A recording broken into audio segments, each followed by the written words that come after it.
La première fois que la SNCF s'explique sur son rôle dans la Shoah, une cérémonie a eu lieu ce matin à l'ancienne gare de Bobigny, d'où plus de 22 000 juifs internés à Drancy sont partis vers les camps de la mort.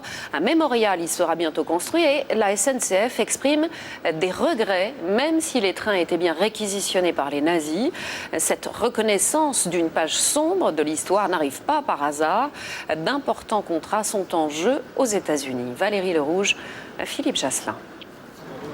La gare de Bobigny, désaffectée 65 ans après les heures sombres de son histoire, est bientôt un mémorial. Entre juin 1943 et août 1944, 22 000 juifs internés dans le camp tout proche de Drancy embarquent ici, direction Auschwitz. Aujourd'hui, la société de chemin de fer reconnaît officiellement son implication forcée. La SNCF, entreprise d'État, a été contrainte, réquisitionnée, un rouage dans la machine nazie d'extermination. Nous ne l'oublierons pas. Je veux dire aujourd'hui la profonde douleur et les regrets de la SNCF pour les conséquences des actes de la SNCF de l'époque. D'anciens déportés et familles de disparus étaient présents ce matin. Ils saluent la démarche de la SNCF.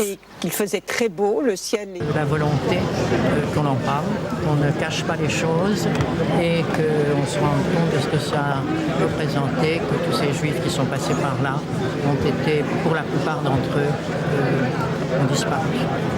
Les cheminots, eux, ont aussi payé un lourd tribut pour avoir aussi fait acte de résistance. Près de 2000 salariés exécutés par les Allemands. Pour Serge Klarsfeld, il n'y a pas de raison d'accabler la SNCF aujourd'hui. Accuser la SNCF en priorité, c'est diluer la responsabilité. La responsabilité tombe sur ceux qui donnaient les ordres, les fonctionnaires d'autorité, le gouvernement, et non pas sur les cheminots. Cette déclaration solennelle de la SNCF intervient sur fond de polémique aux États-Unis. Des élus réclament que les entreprises qui veulent y décrocher des contrats ferroviaires fassent d'abord la lumière sur leur passé durant la Seconde Guerre mondiale.